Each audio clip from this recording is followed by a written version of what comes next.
Yeah. Oh. Go gunk.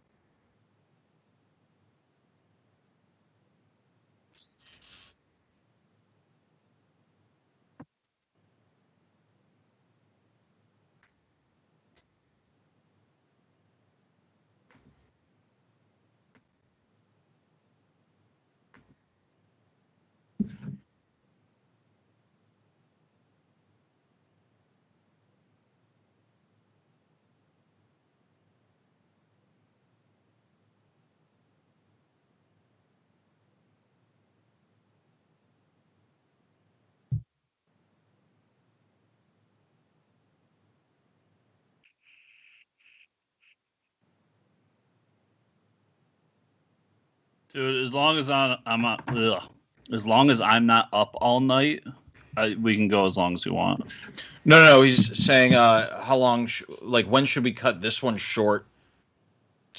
So that we, because yours is 2 hours from now. So I think we should start winding down at maybe an hour and a half mark. Sure. We originally agreed on 7. Mine's not live though, so it's not like we need to be on air at a certain time. It's pre-recorded. We rarely run longer than an hour and a half, so we'll be done here before 7. So we can just roll into.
What's up, friendly neighborhood nerds? If you want to It's like this, but you would send out a link first looks and have access to everybody, and then they could just come in and please wake up. You're in a coma. Your mother misses you. They don't have to have a membership. They don't have to have a membership. What's up? What's up, friendly neighborhood nerds? What's up, friendly neighborhood nerds? This is Jitter Chris Runt and RoboStrange. Chris Runt and RoboStrange. Expecting not near Rob Worst to join us as well. Rob Worst. For now, you're stuck with us. For now, you're stuck with us. Yeah, the parrot kept talking too long. Yeah, the parrot. It's a good intro. No, it's a good intro. It made it look like we've been here all day. It made it look like we're all here all day. Just getting stream live. Stream live. Constantly doing so. Super awesome. Let's see here. Let's take off this desktop audio. Yeah, it's... Let's see. We got Aramis. We got not near Mint. Are you come back or what? We got Glennis White. We got Michael Malone. This is a lively. So just so you know, we're echoing lively pretty bunch. bad because I think it's the NDI. Go back. I said go back. Did that help? This is good. It gives worse time to get back. Gets Rob fixed. Okay. Listen, it's not a live stream. It's not a live stream. It should go completely wrong. So, 100%. Part of the charm of a live stream is punk rock do-it-yourself ethos. Judah Echo. How about this? How about I turn on desktop audio and mute everyone's shiza. Boom. Mutant mein Scheiße. Alright, so we got that. We got that 1, 2, and 3. Okay, now, like, Judah, say something? Hello. Alright, your turn, Chris. Smoking. how's it going, everybody? Yeah. Not near minute. Coming back, just fixing my computer because my internet is off on camera. Clean my Mac X and done. 1 more minute. It's party time. PART. Why? Because I Gotta. Oh, listen, not near mint. The first solution to your problem is don't buy Apple products. Speaking of Apple products, yesterday I picked up an iPhone 12 Pro Max. Oh wow. I am a NPC cuck who buys Apple products. At this point, it's really just about like being too afraid to venture out into something else. Well, it's also you've probably been in the system for so long that like all of your apps are in there, and you probably bought stuff throughout the years. And 100%. There's a sunk cost fallacy involved. Yeah, so I like to joke around about it. Like anyone that takes me seriously, like I know nothing about computers, so don't listen to me about that shit. But yeah, I understand because I remember when we had to switch my girlfriend over from iOS to Android, and it was a pain in the ass. I mean, I even got an Apple TV, so like I yell at my phone to pause and to, you know what I mean? Like I have to redo my whole smart home infrastructure. I'm like, nah, Apple, you got me. That's how they get you. They got you. Alexa's really won me over though.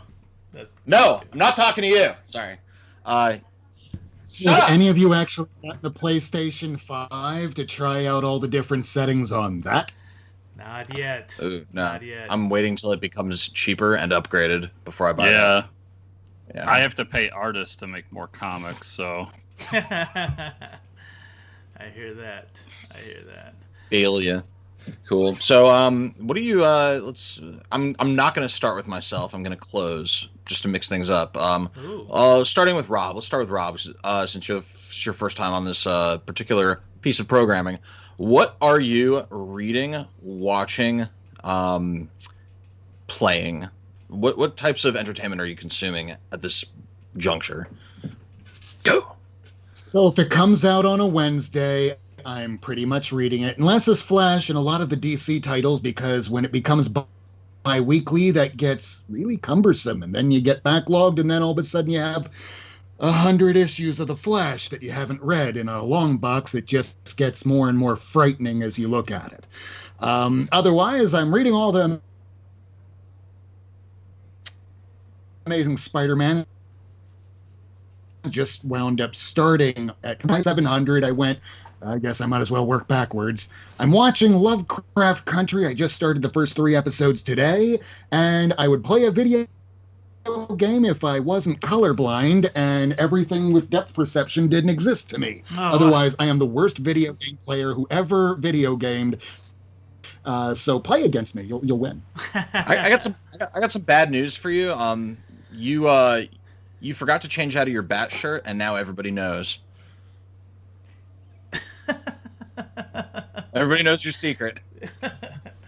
You know what's funny is if you look at The Last of Us 2, The Last of Us 2 has some pretty dope accessibility options on that, where it was like if you went into accessibility, you had all the same stuff, but they would have like this color scheme you could pick that was specifically for variant games. Usually, subtitles is pretty standard, but this had everything. A color scheme for colorblind people, but also a color scheme for specific types of colorblind, whether it was, blue, green, or whatever the different ones are, right?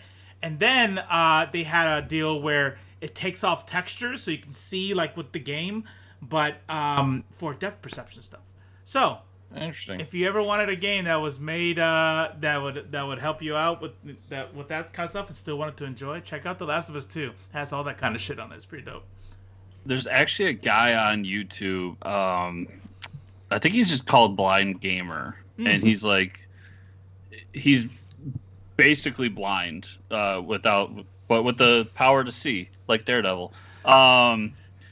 But like he goes through a lot of this accessibility stuff in video games. If you're somebody that has a lot of problems with that stuff and wants to know more, he seems to be a good tool for that. I've watched him a few times, but not my cup of tea. But he's very knowledgeable about that whole scene. There's another problem I have. I have ADHD, so I have the attention span of a goldfish. I like comic books, kind of, as you can see, but trying to play a video game, I don't spend a month on it. I don't spend a week on it. I spend like 2-3 hours and go, well, that was fun. I'm frustrated, and I'm probably never going to touch that again. That's fair. What else can I do? Oh, yeah, I have this stack of comics I haven't read just from this week alone. Let's get to that. Oh, yeah, I still have Spider-Man that I got last year and only played like 10 minutes of. Yeah, relatable. That makes sense. Yeah. That's definitely Judah. Which is weird to me because the whole idea of, so I have ADHD also. The whole idea of being able to sit and read but not play video games is just I can't wrap my head around it. But I think everybody has their own little like the thing that they can kind of grab onto, Like to me, it takes like it's an effort for me to go, stop, just read. You have to read. You have a show coming up, but I want to just play video games all day. So it's a matter of interactivity. Like I think some people what really I think context a little more, and it depends on whether or not y'all are into sports. I am not. So I can't watch sports. I find it as boring as watching flies copulate, we'll say. Yeah. So I can watch The Sandlot. I can watch Major League. I can watch all those movies. I love anime that's all about sports. You sit me down and watch the Dolphins versus the Patriots or versus whoever, and I'm going to go, oh, look, men just hitting one another. I'd rather watch this on the news. Chris, I know you can't relate. No, avid football fan. There it is. Grew up playing football, grew up loving football. But, I mean, teach their own. Yeah, 100%. That's what it is. Because I always make the joke, like, I one time literally tried to understand bronies. And it's just like, at the end of the day, it's not for me. But, like, I dug into that world pretty deep, and I watched some of the show, and I read some of the comics, and I was just like, I do not understand how a grown man would want to involve himself in this, but there's people out there that want to do it.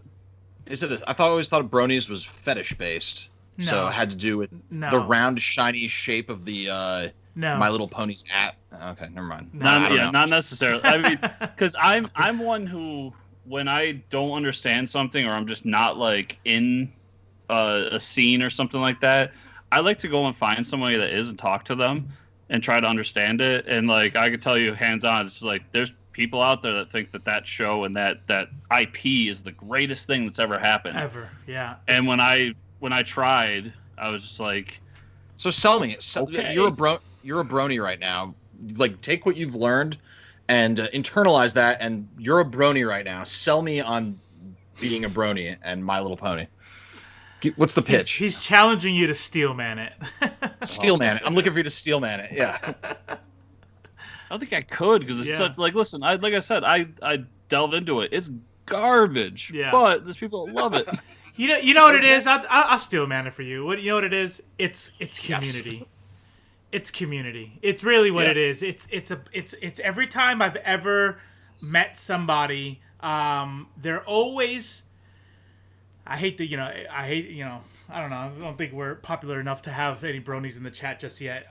But here's the deal: is every time I meet a brony, is that a sign of prestige? No, I would say that if I looked over and I saw hundreds of people in the chat, the probability of one of them being offended that what I'm about to say is higher than 6. Yes, than 6. We finally have bronies. I think you're really going to have Monica Rael go, you know what? I don't really watch stuff that I work on. I don't watch cartoons, but I was surfing YouTube today, and I just felt like looking at live broadcasts, and I came across, I freaking love comics. That's hey, right. They're talking about, wait, they're talking shit they're about talking about me.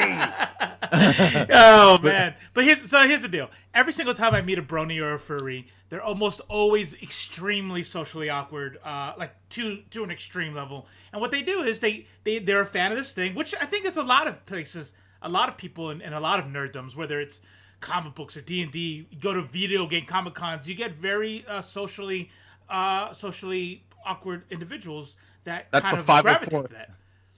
It's the 504th, the the Star Wars Clone Wars people. Right. They love Star Wars way more than anybody else. Armor? But yes, I don't think they actually like. I don't know. You don't know a guy that works at Walmart, but when they put that armor on, they're a goddamn stormtrooper, and they'll be damned if anybody tells them otherwise. Their kayfabe, and it's very cool. Impressive. Sincerely, it's sincerely very cool. But yeah, it's a confidence. I like that. Yeah. Yeah, but anyways, that's the Good for short of them. it. I think they find each other, and they accept each other. There's no judgment there. There's a sense of community there, and they say, "Fuck it, yeah, I love My Little Ponies." What? And that's it. You know what I mean? And so somebody else, I don't know. Like furries. Listen, Furries are a if there, sex thing, though. No. if there is anyone out there that is a My Little Ponies fan in this chat, like, listen, don't listen to me. I play Pokemon 24/7. Like, I'm just as much of a fan of garbage media as anybody. So,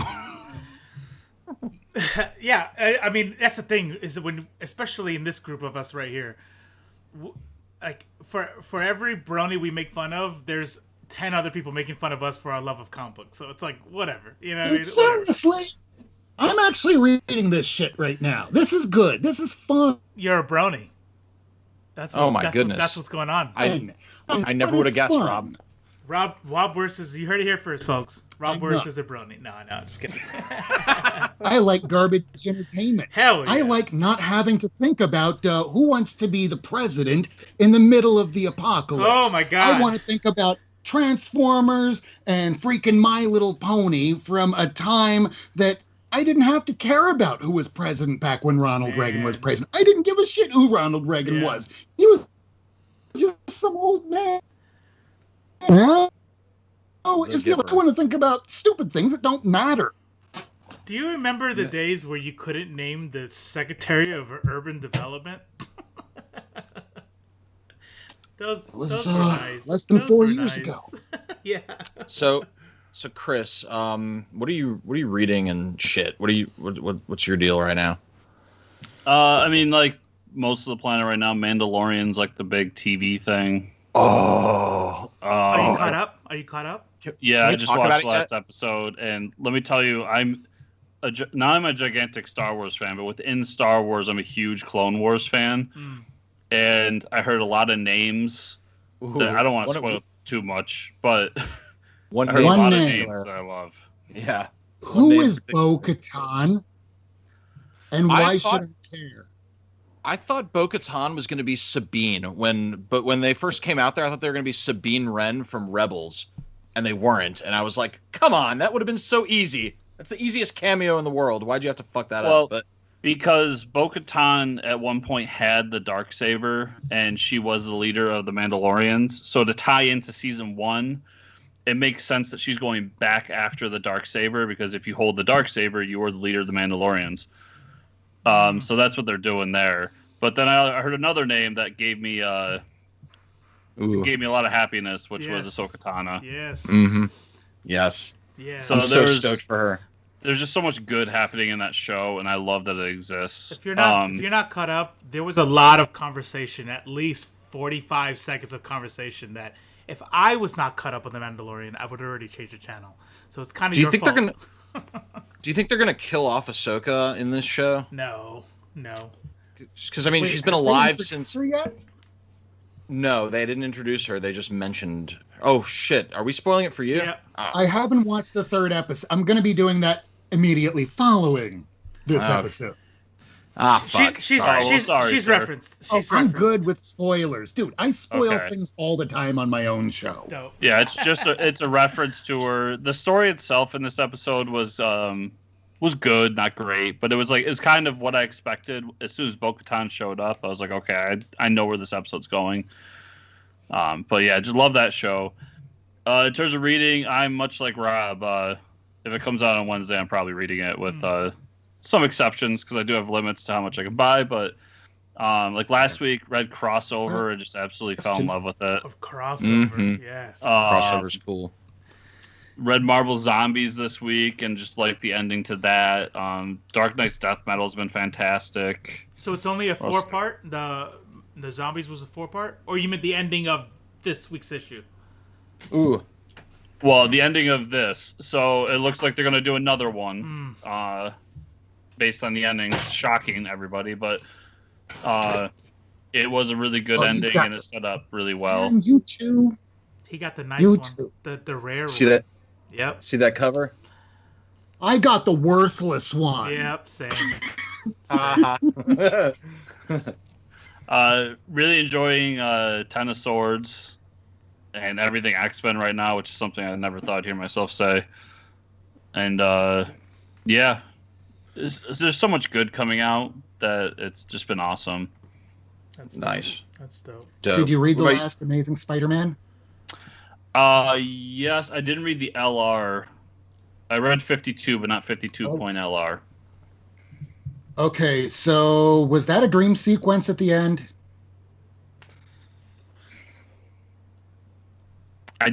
He's not dead, if that's what you're asking.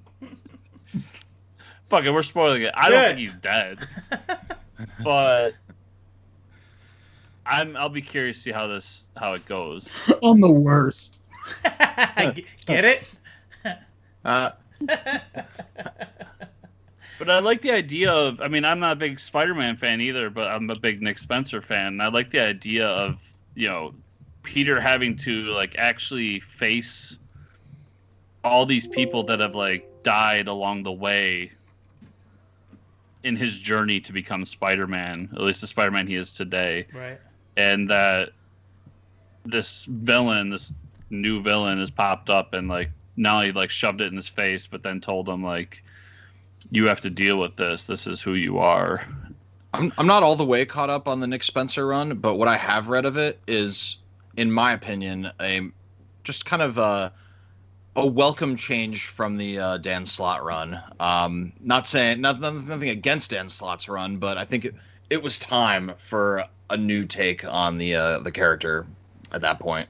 Well, as soon as A decade. yeah. He's written the most Spider-Man comics out of anyone in the world. But yeah.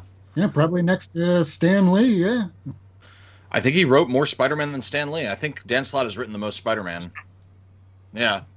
Yeah. Well, at one point, that Spider-Man comic was coming out 4 days or 4 times a month.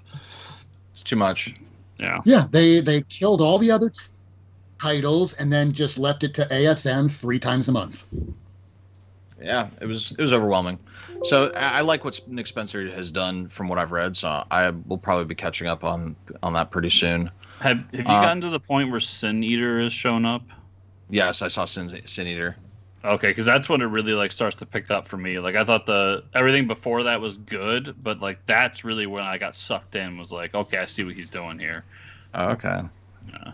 Nice. Hey, Robo, you reading any comics these days? Yeah, I'm trying to figure out when to do comics.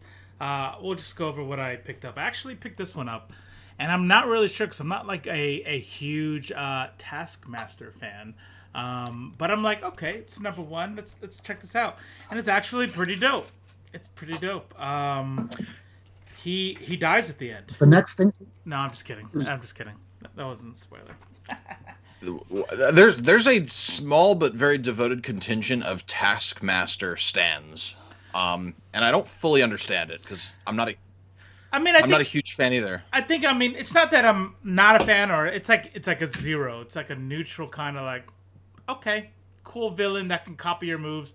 I like what they're doing with him in this book because they kind of like really like lean into the whole, You think that's cool? I'm gonna do this now because I saw someone else do that, and then referencing some other issue or whatever. But yeah, they kind of use Archer. I don't know if any of you guys have read Archer and Armstrong, but the character Archer, that's his power as well, and it also when written well can be a really fun power to sort of explore because he just has to like read one book and he's mastered the skills, and it's kind of cool sometimes. Yeah, but yeah, I'll check. Called Chocolat.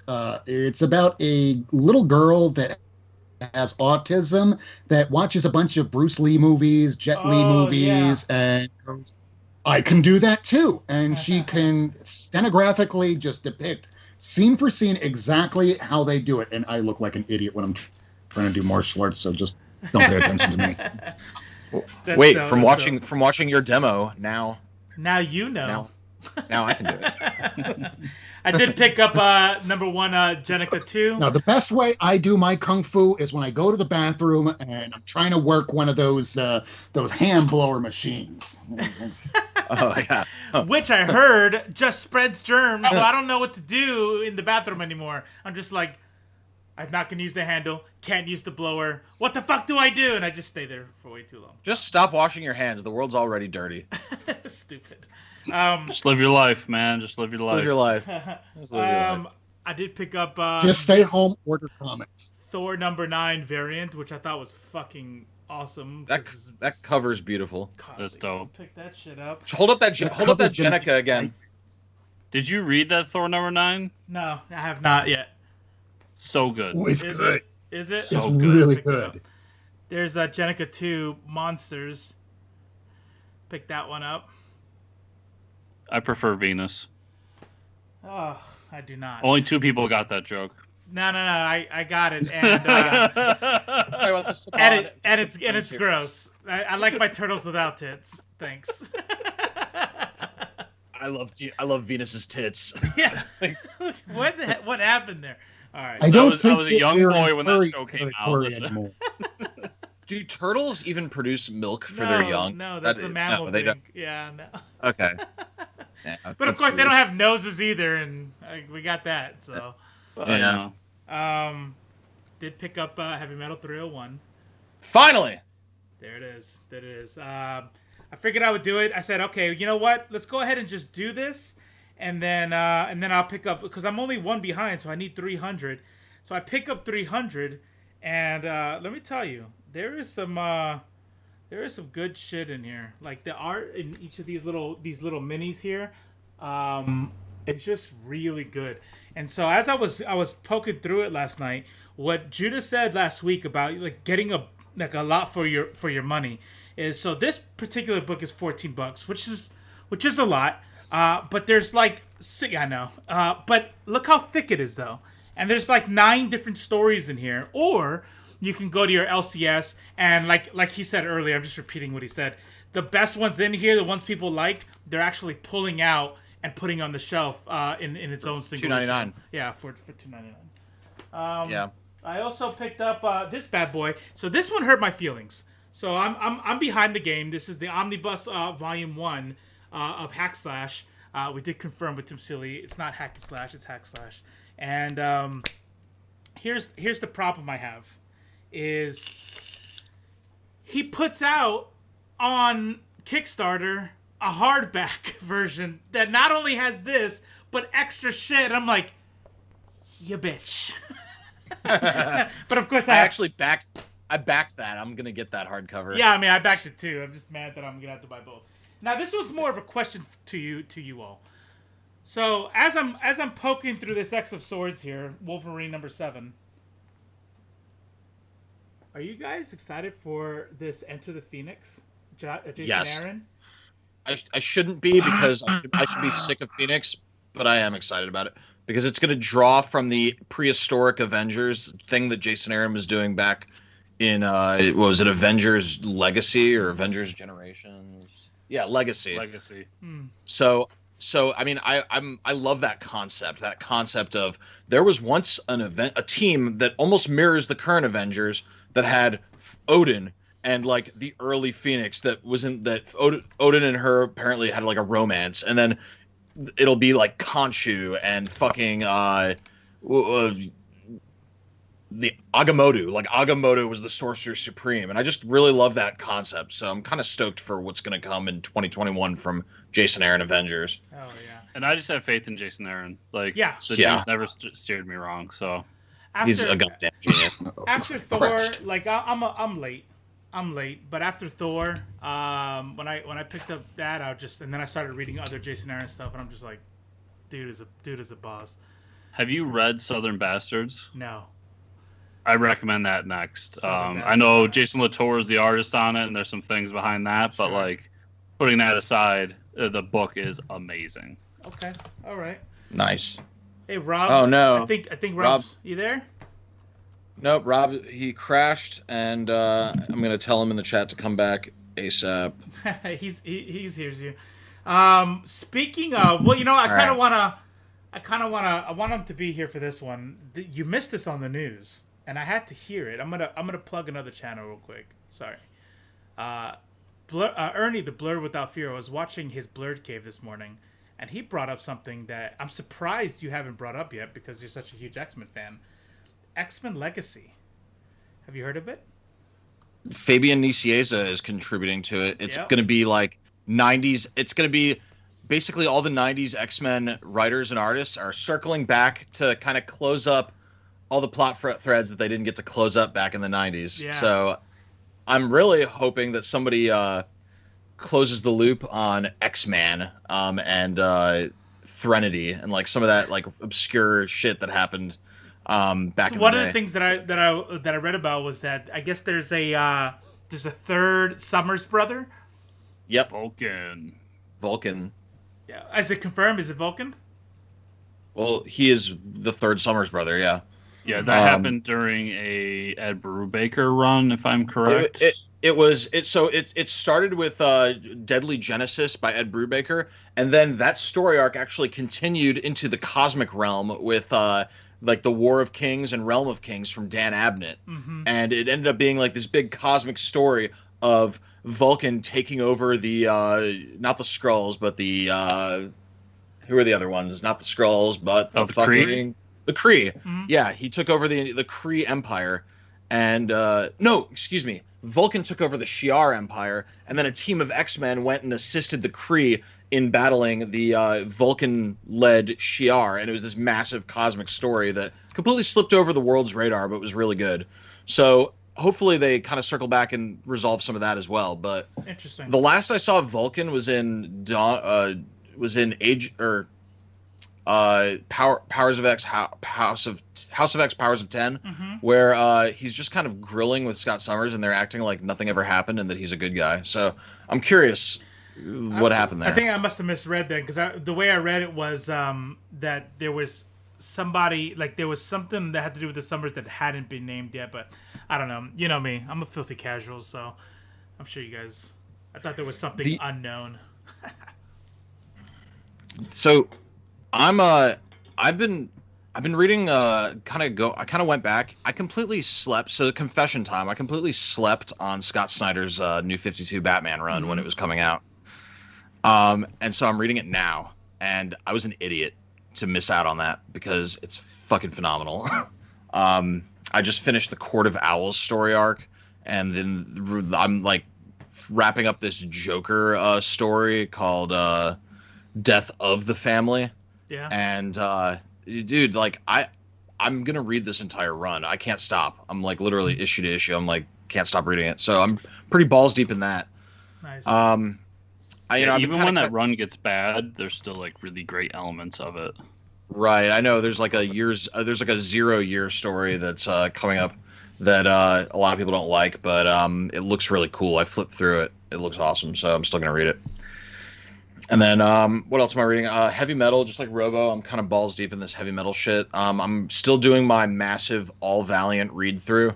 Because one day in the next month or so, I will have read every single Valiant book that came out since 2012, and I'm very excited about that for reasons. And then I can't, Chris, I can't remember if it was you or if it was Todd Bernardi that was talking about Bad Mother. But Wasn't me. It wasn't you. Okay, so there's a book called Bad Mother that I've been also reading, and I picked up the three back issues, and now we're waiting for 4. And we're actually interviewing the writer a week from tomorrow. But it's stupid cool. Mike Deodato is the artist, and it's like Taken, but with a mom. So like the story starts off where there's like this mom, and she's like at the supermarket, and she's kind of like she's trying to call her husband. He's like away on business, and he never comes back. And she's living like kind of a sad suburban mom lifestyle, and she has like a tenuous relationship with her daughter, and then her daughter goes missing, and she becomes like fucking Liam Neeson in Taken trying to get her daughter back. And so far it's really awesome. I remember that book. I haven't read it, but I remember when that announcement came out. Yeah, that sounded like a cool one. It is cool. I'm enjoying it. And then of course I read Crossover as well, and I like Crossover a lot, but it hasn't hooked me yet. Like I really like it. I'm very curious as to where it's going to go, but it's not like I'm going to sleep dreaming about the story like I do with some of the other books that I do read, where I'm like at night, I'm like wargaming what could happen next. So it hasn't like hooked me completely yet, but I do like it. I'm definitely going to keep reading it. And I got the cool cover. This is a rare cover where on the cover, he's reading, as you can see right here, he's reading a different comic. Is reading this comic book. Yeah. The cover that has this dude, but he's reading this, is supposed to be a little rare. And apparently this is rare and sought after, so yay me for having it. And then sucker, they saw you coming. the other one, I'm like, obviously I've read The Last Ronin. I think everyone here has probably read that by now. Yes. And it's beyond dope, and it compelled me to start getting these hardcover IDW collections and catch up on IDW Ninja Turtles, because it's pretty awesome, and I should have been reading it this whole time. Yeah. Same. We should do a whole show on nothing but IDW Ninja Turtles. We should. But yeah, and the episode just went up, but we recently talked to Kevin Eastman a second time about The Last Ronin, and he's very coy about what direction it's going in, but definitely built up my hype. Apparently so spoiler alert, there's a part in The Last Ronin where Michelangelo is about to commit seppuku. It's like the most depressing shit that I've ever seen. The fucking party dude is about to take his own life in dishonor because of, what's transpired. And Kevin Eastman said very plainly that that is not the most fucked up and depressing thing that happens in this comic. Yeah. Did he say whether or not Ronald Reagan sends Superman to fight him? That's a Dark Knight Returns joke, everybody. He did. I did bring it up. I was like, dude, this definitely has casuals. very heavy notes of Dark Knight Returns, heavy notes of like Daredevil, and Old Man Logan. Even Frank Miller's Ronin, like all that, like you could definitely tell that these two were big Miller fans, and they wanted to do their homage to Miller for this book. He said his number one influence is Jack Kirby, and that his number 2 influence is Frank Miller, and I think that definitely shows. Yeah. Both in his art style and in his storytelling. So pretty stoked for that. Pretty stoked to keep reading that. But anyway, let's get into some news items. What do you guys say about that? Fuck yeah. So I thought it was pretty damn newsworthy when you had Kevin Eastman on the show. Oh yeah, thank you for bringing that up. That was our second time. Not to flex. I'm just flipping through YouTube and I'm going, holy crap, they got Kevin Eastman. Yeah, I watched. Now I gotta have Kevin Eastman on a second time just so I can beat you guys. That's right. That's right. Did you go to school with him? So what was that other thing Kevin Eastman told us? He was like, so I'm going to introduce 2 new turtles. One of them's name is Judatello, and one of their names is Robo-L. Yeah. And right. Yeah. Very excited to read about He's that. planning on tying a lot of this stuff back into what's going to be happening later on into the IDW stuff. He's like, check back with me in like 6 months and just tell me what you think of the story. Yeah. He did say that. Yeah. He did say that. He has utmost confidence. This is like when DC was ready to drop the Shazam movie and went, yeah, we're not going to review it for critics because we're confident. It's like, yeah, but it's a DC property. How good could it be? Oh, it's good. It's this good. I'm throwing it up now if you guys are watching my deal. No retweet, though. Not this time. No retweet this time. That's all right. Did you ask? Last time? I did. I sent an email. I said, thank you so much for this wonderful interview. Here's the link. I didn't specifically say, please signal boost it, but I thought that was implied in the thank you, here's the link. It's all good. Whatever. It's all good. Yeah, this is, if you check out this page right here, this is the page where, as I'm reading, I'm like going through and I'm just like, I'm already having fun. It's still like awesome, this ninja and fucking all this shit. It's kind of weird, like, oh, these robots, are they alive? Are they not alive? But Mikey is just wrecking them anyway, and yeah. He's got all the weapons. He's got the lays them out. He's got the katanas, the chucks, the sais, and the bow. Yeah. He's the and ultimate. so it still turtle. doesn't tell you. He grabs the broken sword, which you know there's going to be a story behind that. Like, how did that sword get broken? Who broke it?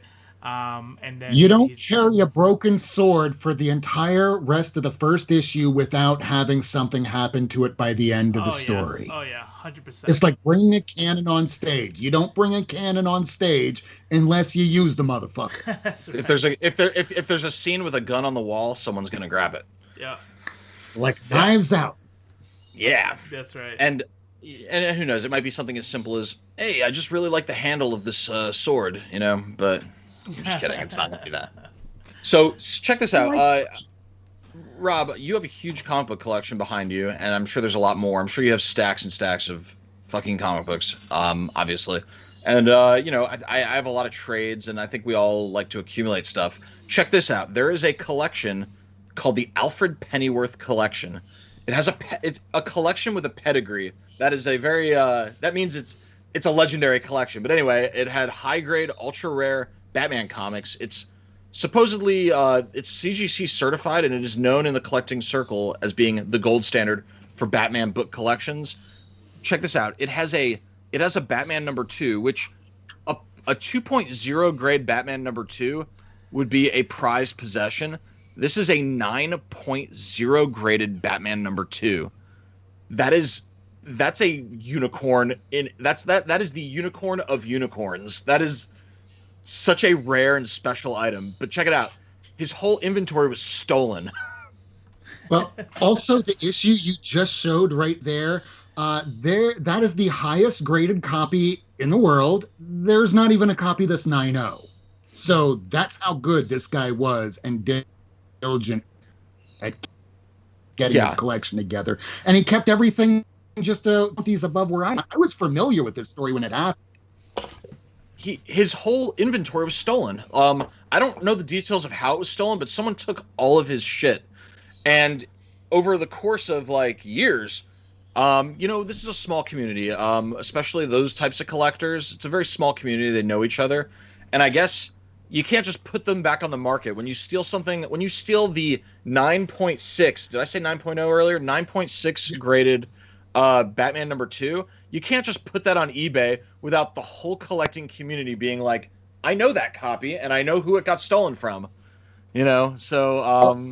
Okay, so what I know about this guy, his name's Randy Lawrence. I think he lived out in Wisconsin, but he kept everything in Boca Raton here. This guy was pretty well known in the community. Like, if you ever come down to South Florida, there's a shop called Phil's Comics, and this guy would be in there all the time. And he knew Brian, who's on Instagram as Take the Time Collectibles, and they had a bond. They knew one another, so we all knew who this guy was. And for the longest time, I always wondered, what the hell is the serial bar number underneath a CGC? Well, that comes into play once this guy got his comics stolen, because some asshat crawled into the storage facility and then crawled down through the roof to steal everything. This guy, when he came back into town one day, he came into his storage facility, and he just noticed one of the boxes was kind of slightly ajar, and the worst fear, he went to go open the box, every single one was empty. And yeah, through his lawyers and everything, he wound up getting them back one by one. But if you steal comics in the comic community, we are a very small community, and those bar numbers will get yo ass caught if you try and sell those things. So just thinking from the perspective of a thief, and by the way, this is a terrible thing that happened, but just trying to put my mind in, if the thief was smarter, he should have unslabbed it and then acted like he found it. That's what he should have done. Absolutely. But he doesn't know any better. Right. You're a What a thief. fool. You just want to make a quick buck. Thieves are historically not smart. That's why they're thieves and not, I don't know, Wall. That's why they don't work on Wall Street. You know what I mean? Well, it's also, this is a non-comic person. Like, they probably think, 9.6 Batman 2 or whatever it was. There's got to be a bunch of these out there. They'll never find it. You know, they think it's not a big deal. And they don't realize how rare that actually is. So that's probably another part of that. So the story sort of continues. He's recouped all of his losses, and he's putting his entire collection up for auction, with the exception of, I think, like 6 issues. So this stuff's all going up for auction, and it's probably going to collect quite a bit of money. He has, like, what, a 9.2 or 9.4 Detective 38? Oh, my God. Seriously, man, really? Holy We're never shit. going to see those in our lifetime. Those are historical art. It belongs in a museum, to quote Indiana Jones. Yeah, that's pretty crazy. One thing that sort of came to mind, and this is how my mind works. So some guy stole all these comics, and he was unable to resell them because they're known. They're these known items. This is what we just talked about. It kind of makes me think of like those movies where someone like tries to steal the Hope Diamond or like some rare like historical artifact. It's like, what are you gonna do once you steal it? Like, who the fuck are you gonna sell this to? You know what I mean? Like, the Hope Diamond goes up on eBay after being stolen. Like, so you know who Comic Tom is, right? Something similar happened to him, I think either earlier this year or towards the end of last year, where he had his car parked and somebody broke into the car and stole a few books. Most people, if they steal the comics, they go, well, I don't know what this is worth. I don't know who to sell it to. They're probably going to try a pawn shop first and then realize right away that they're not going to get much. The next thing they're going to do is go to the nearest comic book shop. So they're not even going to try and leave town to sell these things. So if you ever get your comics stolen, you at home, it might happen. It could happen to any of us. The first thing to do, call around to the comic shops. That's what Randy did. And yeah, this guy did try and go around to the local comic shops to sell it. And the comic shops are just going, yeah, I don't think we have the money to afford all this. luckily, some kid drew all over the 4 on my Fantastic Four 49. So I'll spot this bad boy from a mile away if it gets stolen. Yeah, that's interesting. I think at one point, Nick Cage had an original Action Comics #1, and they got stolen from him. And they were talking about making a movie about that at one point, and I kept hoping it was going to get made because it'd just be such a cool, like... Can Nick Cage be in it? Will Nick Cage I think he was to be in it playing himself, too. Like, this was years and years ago. I remember it vaguely, but, like, that'd be a cool little thing to do if they ever got around to it.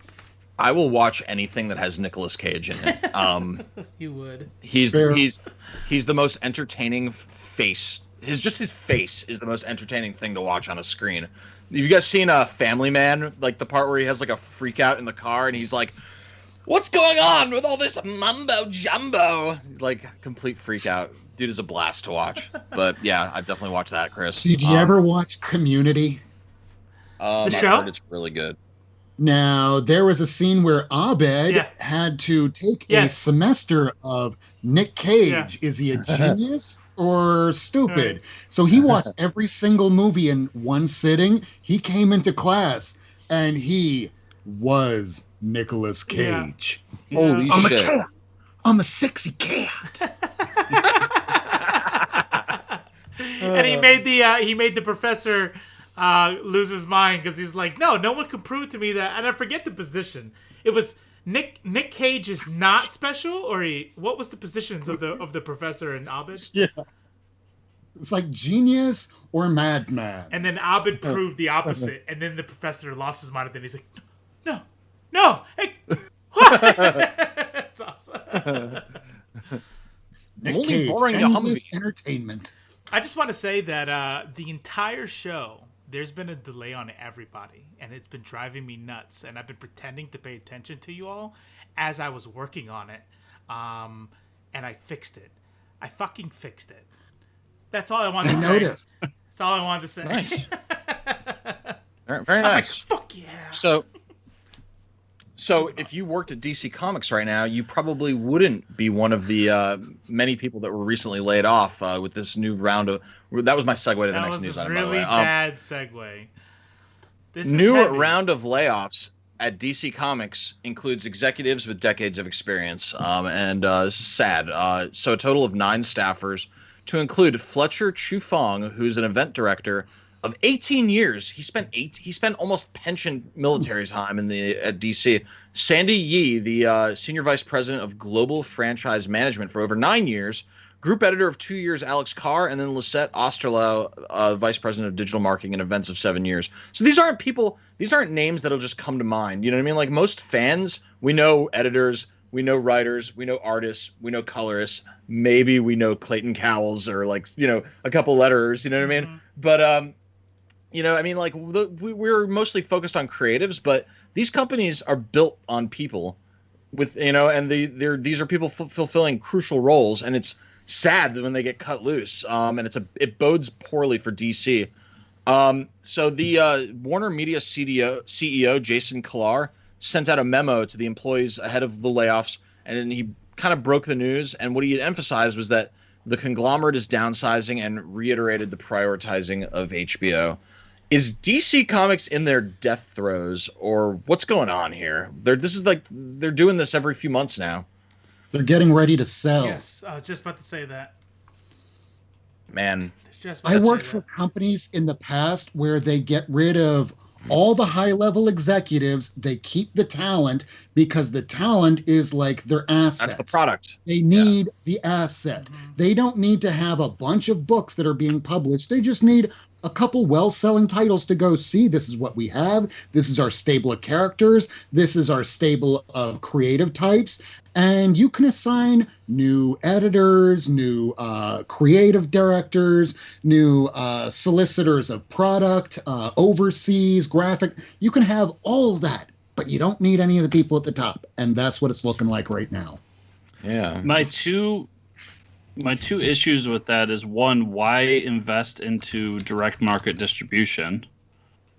And then 2, like, if Warner decides to get rid of DC, what do they have? Harry Potter? Well, here's the thing: I think what you could do is sell the comics, but like on the premise of we're keeping the rights to movies and et cetera, movies, shows. But the comics are they just but no offense to our. Sorry, no offense to our medium, but the comic side is worthless. Like, even people like Scott Snyder and some of the big names in comics have said, like, yeah, we're we're IP farms. Like, we make ideas so somebody else can make a lot of money off of it. But the comics themselves don't make money. But that's a valuable asset. It's just abstract. Its value is abstract and not necessarily measurable. Mm-hmm. But look at the MCU. These are, they're about to make Thor: Blood and Thunder. Blood and Thunder, is that what it's called? Based on the very recent, relatively speaking, Jason Aaron Mighty Thor run. So it's like they're still cashing checks from those creative ideas. It would be very short-sighted of them to get rid of publishing when that's where these multi-million-dollar ideas come from. Yeah. So I don't disagree with you, Rob. Like, I think it looks that way. I've seen that from the outside at, friends of mine who worked at companies, and that's what's happened. But I skew away from their selling because it just, nothing involving DC makes sense ever. Right. But it doesn't make sense what's going on right now because they've invested so much into something that's just useless outside of comics. And then literally, like, Warner doesn't have a whole bunch of IPs to to do anything with. And even if you go back to video games, when they were talking about getting rid of WB Games, like there was a $5 billion price tag on it. The only reason that price tag existed was because you were going to be able to make Batman games and other DC games with it. So it's like, I just don't know what's going on, but I have a lot of questions about what is going on. I have some guesses, and a lot of this would just be really wrapped up in legal deals in the end. But I honestly think that Warner would want to keep the IP property title and then license out the publishing rights so that they don't have to take care of that anymore. It's cost heavy on them, and then they could retain the license, the title, so that they could continue to make movies, backpacks, video games, whatever they want. But hey, if you want to go and print whatever you want to print, go and do that. Here are our guidelines. We'll have to review things. We'll have one person to do that, and then we'll let that department be taken over by whatever company that might be. Probably Disney. But let's face it, right now, with all the parks being kind of closed or not being able to play employees, I'm not seeing that as too viable either. I mean, unless you're a CEO. I don't think they're going to make big purchases anytime soon, although they might down the road.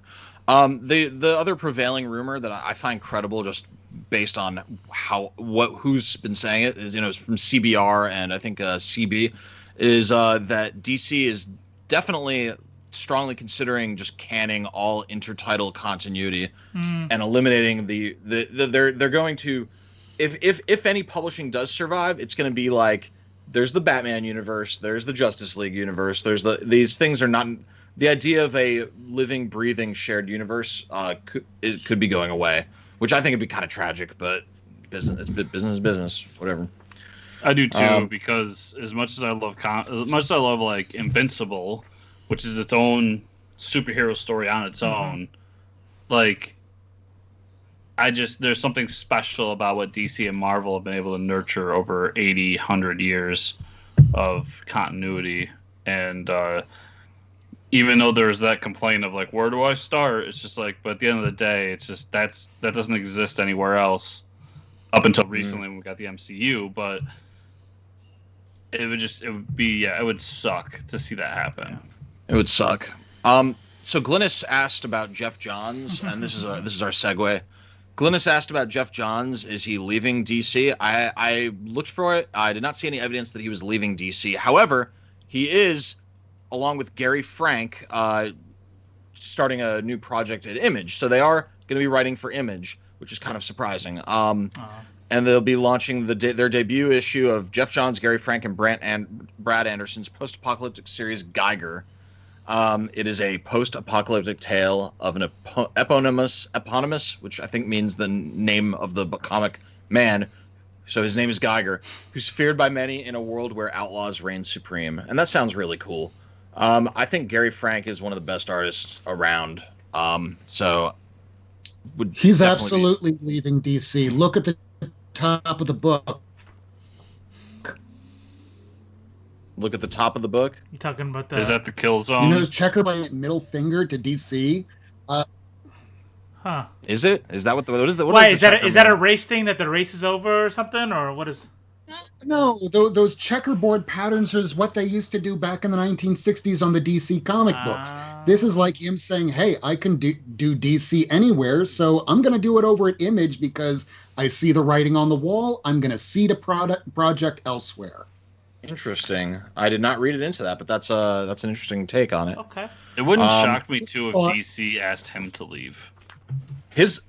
Well, they hate him. The other creatives at DC hate Geoff Johns. He kind of lives in his own bubble now.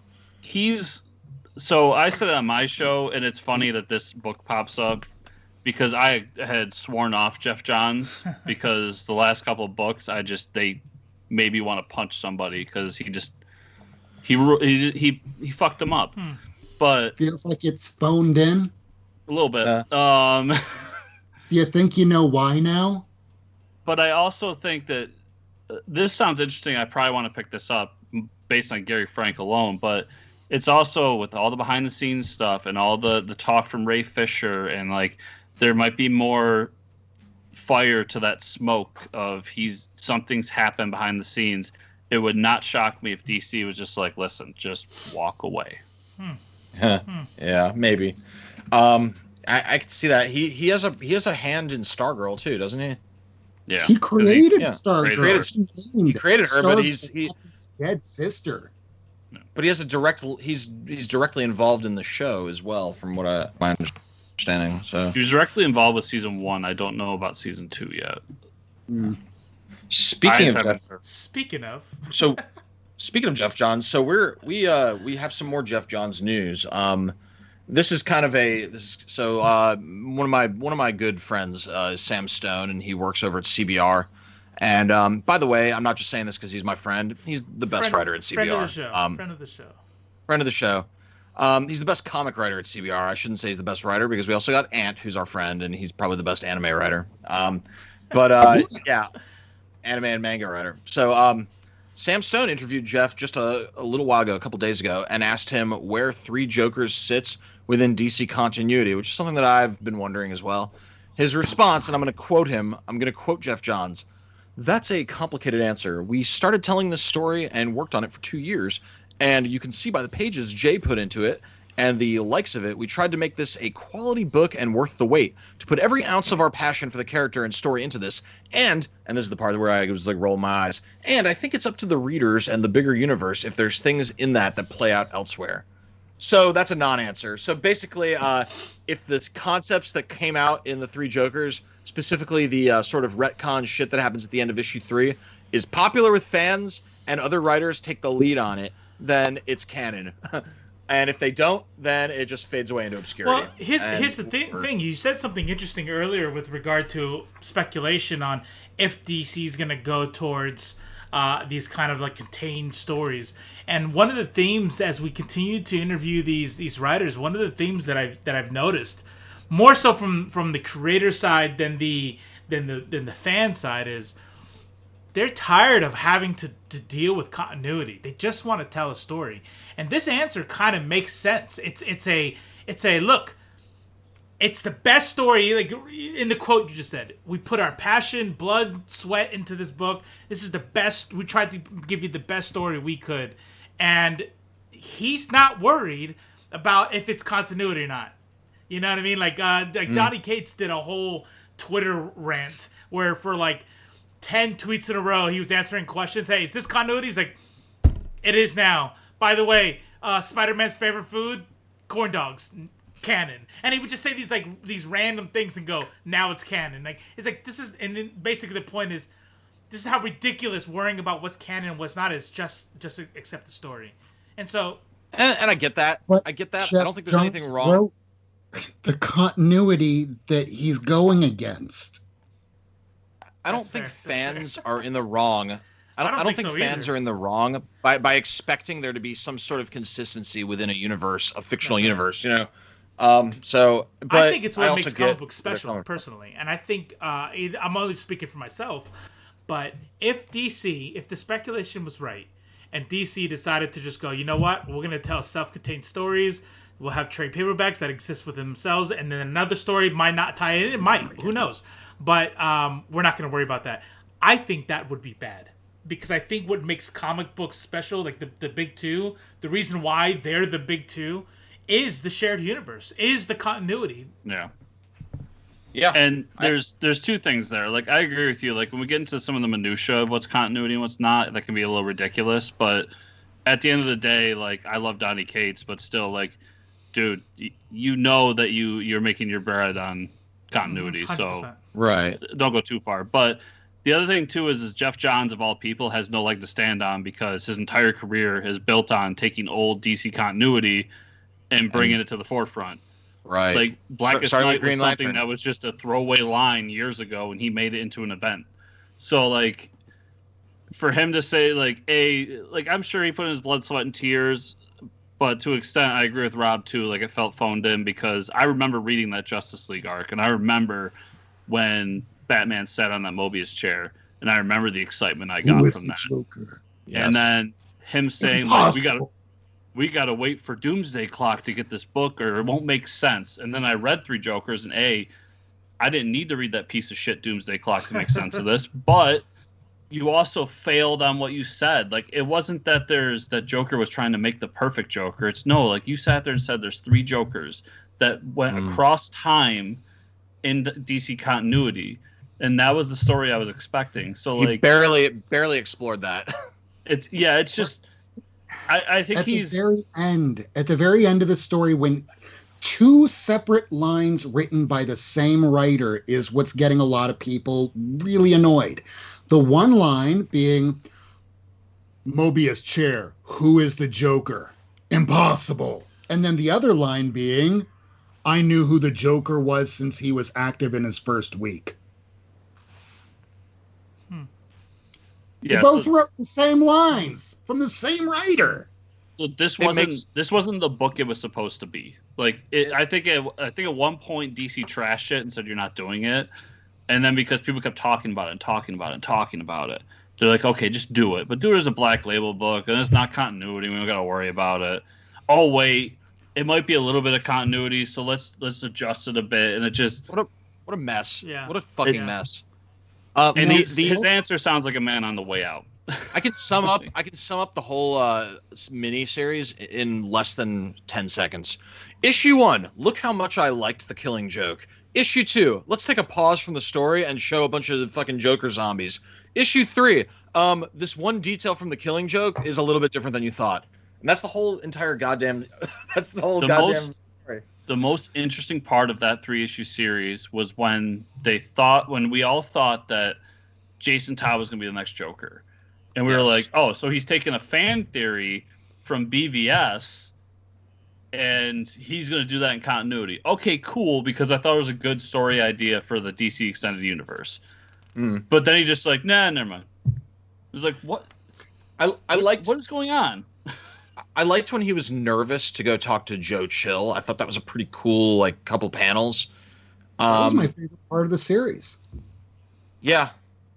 It was brilliant. I mean, there's that and the interaction between Batgirl and Jason Todd. Those are the best interactions. Everything else, I'm not going to remember about the series. I like that they fucked, and I like when Jason Todd sort of broke down and was like, like when Joker kind of revealed that Jason Todd had a full-fledged breakdown in Death in the Family and offered to be the Joker's Robin. Like, that was like disturbing to me for some reason. But there were moments of brilliance. It just like you said, Chris, it didn't really do what it said it was going to do at all, and it really contradicted itself. It was a mess. It's a fucking mess. Jumping off of what Chris said with the interview with Geoff Johns, there's a lot of that's really suggesting that there are people above Johns, and Johns became pretty much the architect of DC, like how Bendis was the architect of Marvel for a time. But now there's different people in charge, and he's not allowed to flex his muscles the way he did before. So things that he might have done creatively, he's being told to do differently now. Just like how with the Crisis that Tom King wrote was completely different than the initial story that he sent in. They just told him, change this person to this. This is now a Harley Quinn book. And he went, well, I kind of like having a job, and I definitely want to tell my strange adventures. So yeah, I'll change the characters to whoever you want to change to. So there's people at the top that are the ones essentially ruining the stories. It's not the creators. I still hold true that Brian Michael Bendis is a great writer, but he's being told, do this or you're not going to be able to stay on Superman. So he stays on Superman. King does what he does to stay on Batman. He's taken off Batman. No matter what, DC is not holding their words to their highest executives down to their lowest creative. It's those fat cats on Wall Street sitting in their goddamn ivory towers. You know, like a bunch of hypocrites, liars, and thieves. It's the 1% at Warner Brothers and Time.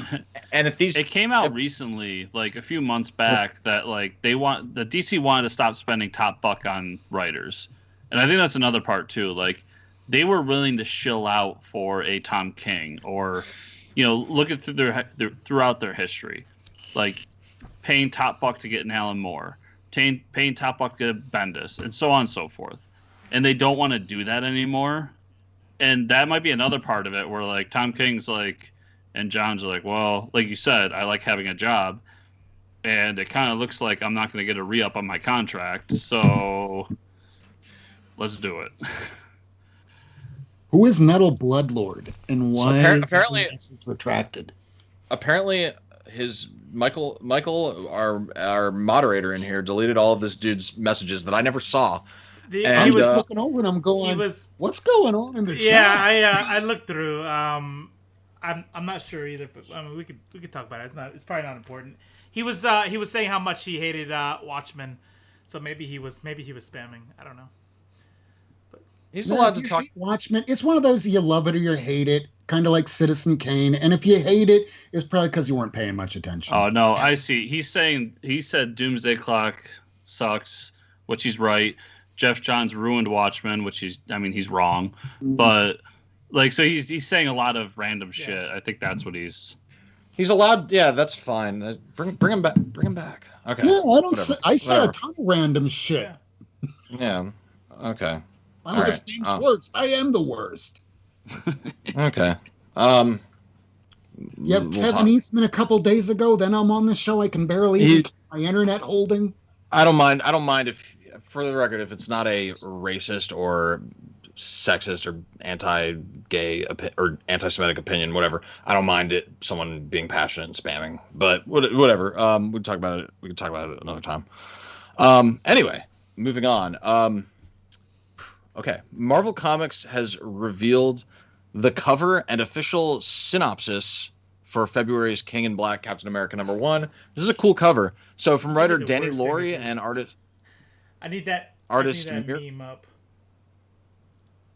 Meme? So the one that I'm looking at in the notes is perfectly clear HD. Yeah. The one that you posted is like blurry. It's because you give me like these small ass resolutions things. See how tiny it is in the notes? When I blow it up for the screen, it's gonna look like that. But it's all good. It's all good. I see it. We know you're it. The youngest boomer I know. I get it. Exactly. It's Judah's fault. Sorry. Does he have an AOL account? Yes. I dial up to it every day. But to check my electronic mails. So there's this cover that you guys can sort of see. Google it. Fucking Google it. I'm gonna hook you guys up.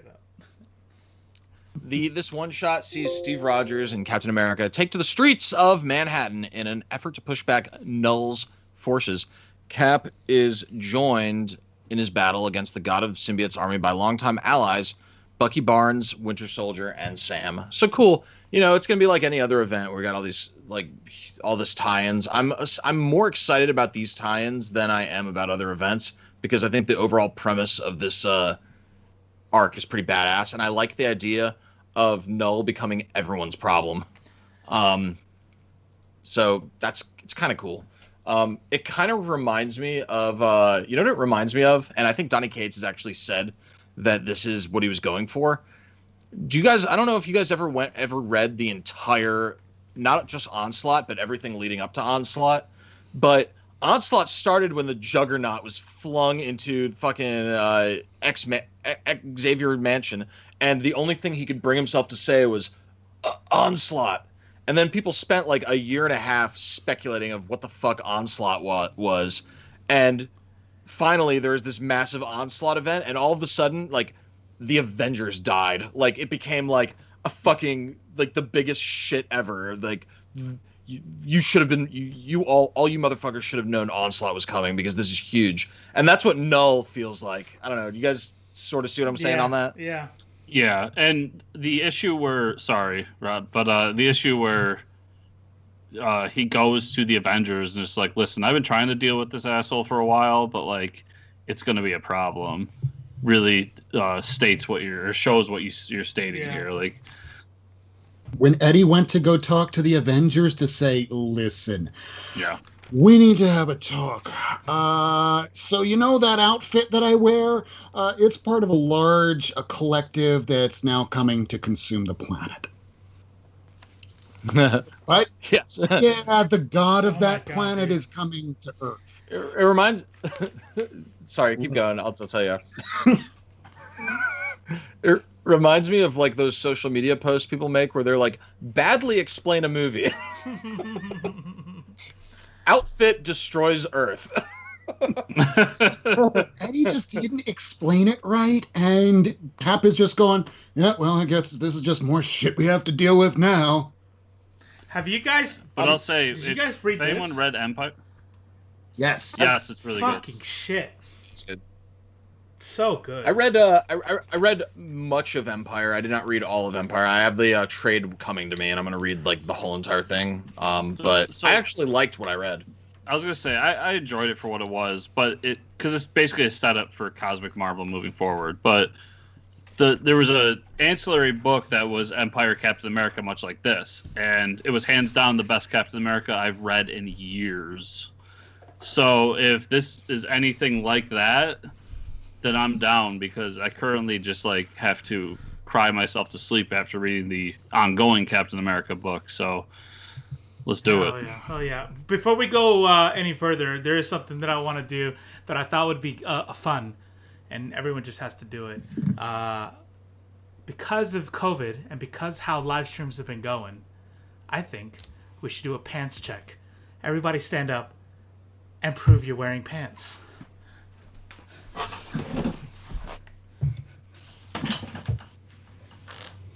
Jeans, bitches. Wait I'm gonna me get- on I'm you. I'm gonna get tubined if I stand up right now. You gotta do it. There it is. There it is. Anyone blinded by the light?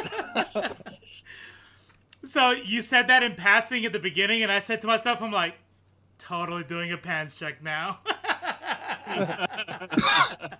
So Brad, I gotta wear shades. That's not nice. That's not nice. So just because we were talking about Null, this book is old enough. This is the last page. So if you haven't read it, Empire's End, Null is coming. This is one of the variant covers. Turn away from the channel for like just 10 seconds. Count to 10. How fucking creepy is this? Oh, yeah. Symbionts aren't coming. They're here. That shit will fucking give you nightmares. What in the fuck? I saw that. I was like, God damn. That is ugly as shit. Are you reading Guardians of the Galaxy? No. Is he? The Ewing run? Yeah. They are building to Null in Guardians of the Galaxy. They did it in the prior issue. I haven't read the one that just came out, but in the last issue, they are building to Null from Al Ewing's run. So I know he has something big planned. I think this is going to be the biggest event since Secret Wars 2015. 100%. So here's the thing about Donny Cates and Ryan Stegman both is they, their Twitter is full of, you're not ready for this.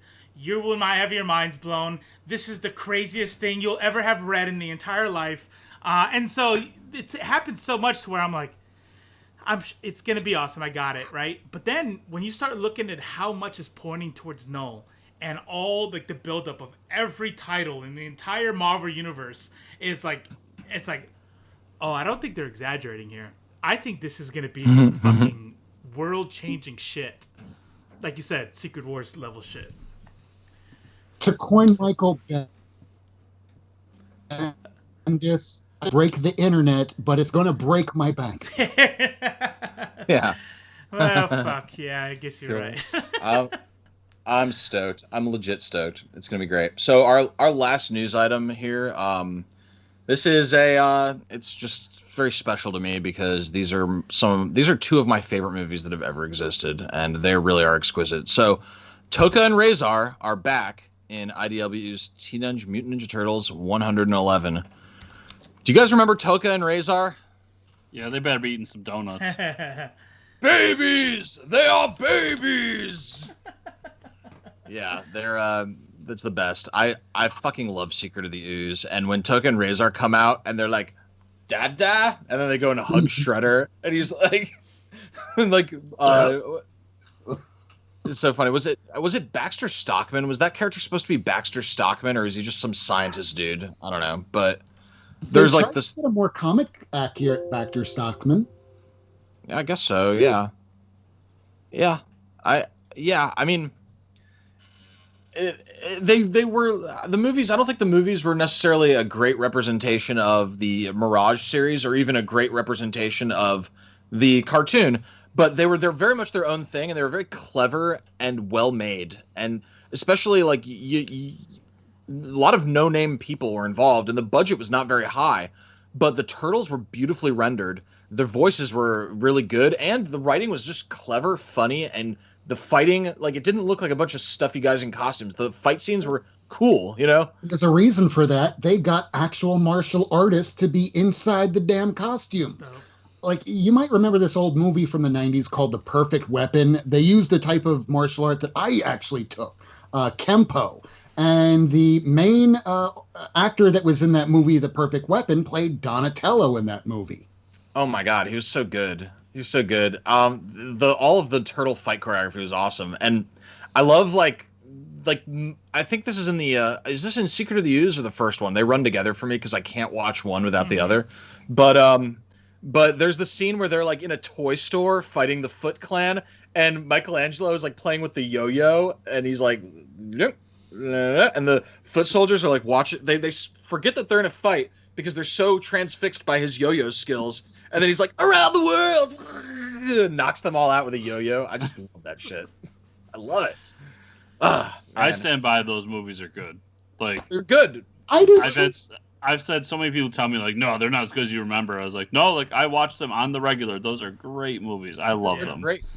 If they could come out, maybe Robo will argue with me on this. I'm happy to hear it, but those movies could come out today and brand new with exactly the same, and they would be massive hits. Like, there's nothing that needs to change about them except maybe the music, the 80s music. But even that, I think, would play well with modern audiences. So who knows, you know? What number Sharknado are we on? I'm sure that any one of those Teenage Mutant Ninja Turtles had a higher budget. 100%. Not in the same category of movie, but yes, I see. Like anything like kitschy, weird, definitely still sells. But yeah, this shit's awesome. So I'm definitely. So I did a stupid thing on Wednesday. I went to the comic store. I had all my pulls in front of me. I got into a long conversation with Luke, the guy who owns our comic book store. Robo was there. Anyway, when we were done talking, I picked up a stack of comics and walked out with it. And I didn't pick up all of the ones that I had just paid for. So my Teenage Mutant Ninja Turtles number 11 is still sitting on his counter. So hopefully he threw it in my pull box and he'll give it to me next time I'm there. I don't know. We'll see. But yeah, I don't disagree about the movies. I think that I think we're just in a different culture. Like, the only thing that I would ask is if you think that the Ninja Turtles 1 and 2 would still do well today if released as is today, what's another example of a campy kind of funny movie that's been, let's say, within the last 5 years that has done well? And if in the chat, if you got any big cinephiles in here, like, and Shazam. Okay.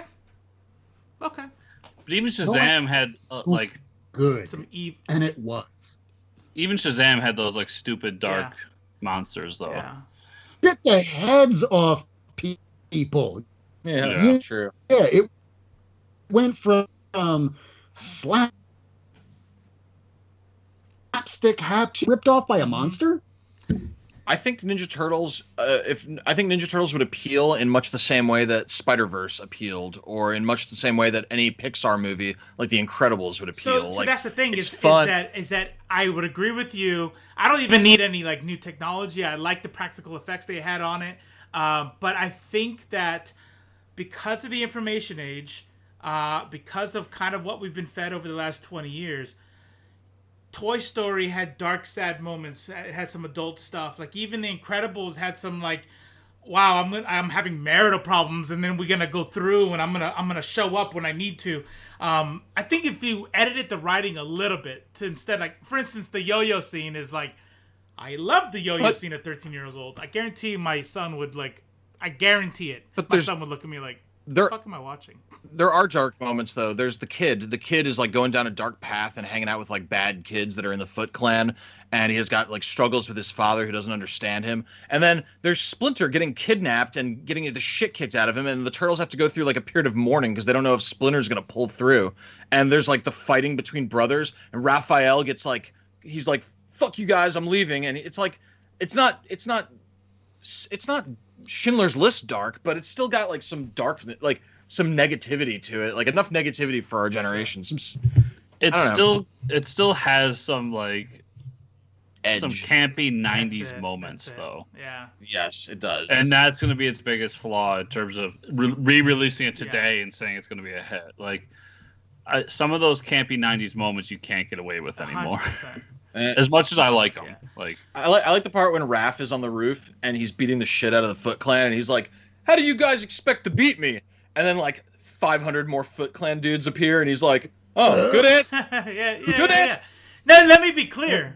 I still like movie. Like there are movies that don't age well. There are movies that I can't watch because I love them and I know they're not, I've tried and like ooh.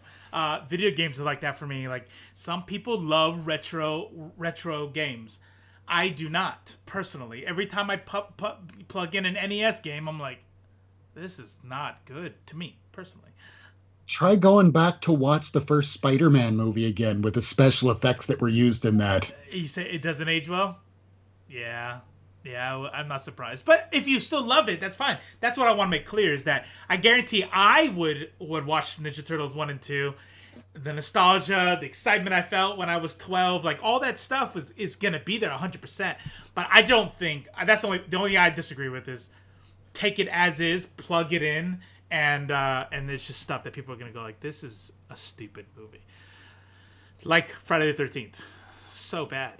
Or so Mortal bad. Kombat 2. Yeah. Has anybody seen Mortal Kombat 1? Mortal Kombat 2 was really bad.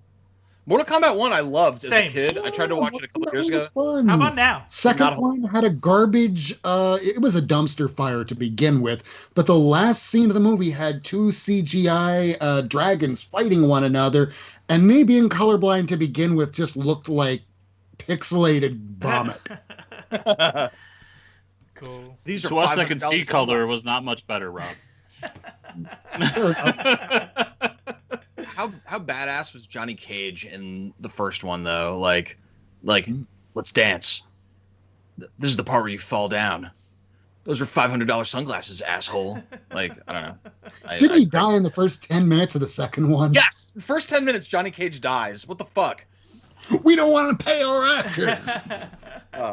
All right, everybody, check this out. Real quick, around the room, go ahead and give us 10 seconds on your show, where you're at, where they can find you. We are going to bring this to a close because Judah and I are going to go jump on and do a recording for Chris's show. So, Chris, tell us about your show and when we could hear you and all that. And your book. Yeah, so first off, go to chrisrunt.com. My last name is spelled RUNDT.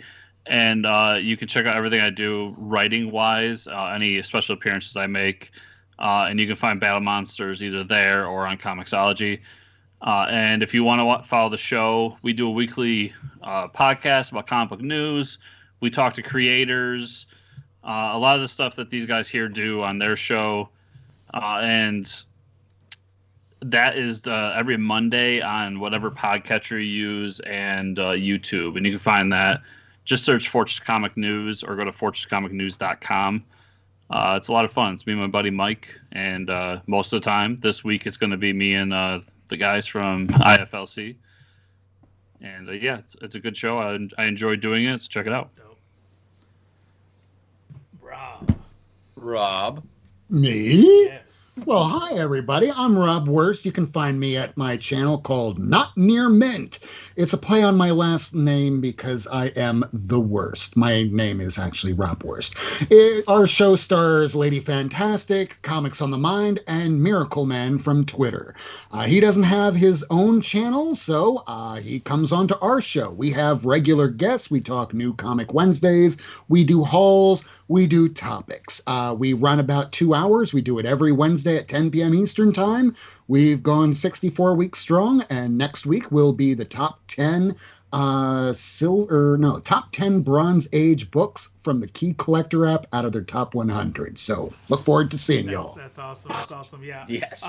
For those that don't know, I don't know if you know this, Rob, but Miracle Man hooked it up on our Discord. You'll find, and this is true for Chris too. If you are fans of the show, on our Discord there are specific rooms for their shows. So Fortress of Comics has a room if you want to just talk about while they're live. If you want to talk, send them questions, or after they're live, go in there and BS about what the show was about. Go find Not Near Mint has a room, and Fortress of Comics has a room. So check it out. It's still small. It's growing. The whole server's growing. So yeah, check it out. Check it out. I will tell you this much. I thought Discord was for nothing more than Bitcoin and overthrowing governments in Turkish countries. Yeah, you would think. Well, This apparently it's expanded. Yeah, it used to be like a video game or fringe dark webby, not criminal dark web stuff, but like you said, just weird stuff. But it's actually super mainstream now, and most of the big brands that you see out there will have their own Discord server for social community. So hopefully, the goal is that enough people that follow your guys' channels are kind of in that to where we can take off and start your own server and just grow the Discord community. So it's pretty dope, the whole idea. I feel old. I have to learn from all of you. So check this out. I started my own Twitch channel called The Robo Strange, _Robo_Strange.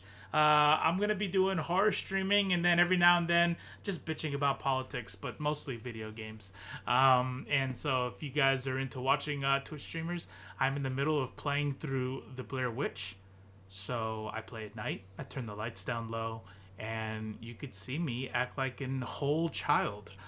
Exactly. Yeah, It gets spooky. But so check us all out. Judah, you can find here with us. You can find me on Pornhub, YouPorn, XNXX, OnlyFans, and if you want to just something private, slide into my DMs. So there you go. Yeah, he doesn't put up videos, but he comments and leaves very detailed reviews. The reviews are awesome. Incredibly detailed, gratuitous reviews. Yes. I am currently working on my OnlyFans page. Oh wait, while I have a platform right now, be my friend on Goodreads, please. I do Goodreads, and I can't fucking get anybody to actually do it. Like, all my friends on Goodreads are strangers. Like, nobody from anywhere else wants to do this with me. So I have a question. What's Goodreads? Well, I'm glad that you asked, Mr. Verst. Goodreads is a social media website and app for people who read, and you can write. They have you can scan the barcode or scan the cover of whatever you're reading, and you can write reviews. You can tell people what you're reading. You can tell people what you want to read or what you just read. You can recommend books to people. It's basically just a social media app centered around books. I have a reading goal. Oh, Rob's gonna do it. Sweet. I like that. You're gonna love it. You're gonna be addicted to it. It's do you have books on there that don't have pictures, or do you just do your comic book reading list on there? Mostly comic books. There's a couple non-picture books that I've done, but mostly comic books. I think the last non-picture book was the book written by Michael Cohen. I read and reviewed Michael Cohen's book, so that might be the most recent non-picture book. That reminds me, I gotta get that video edited from Minor. Yeah, if you want books. You just went. Say that again, Rob. Oh, sorry. I'd be guessing if you're the type of person that reads a ton of comic books, not many people are going to be reading your book reviews. Just the opposite. If you're the type of person that reads nothing but philosophy, no one's going to be listening to your views on the latest book by George Carlin's Ghost Rider. But I would definitely like to see that, so I'm going to sign up. Yeah. Awesome. Ladies, gentlemen, MBs, that's the end of the show. Don't forget to find us on the socials. Check the link in the description, and we'll put out Chris from Fortress Comics, and Rob Wers from Not Your Mints. All that stuff you'll find in there, including the Discord and our socials. You guys take it easy, and see you next weekend live from the Apocalypse.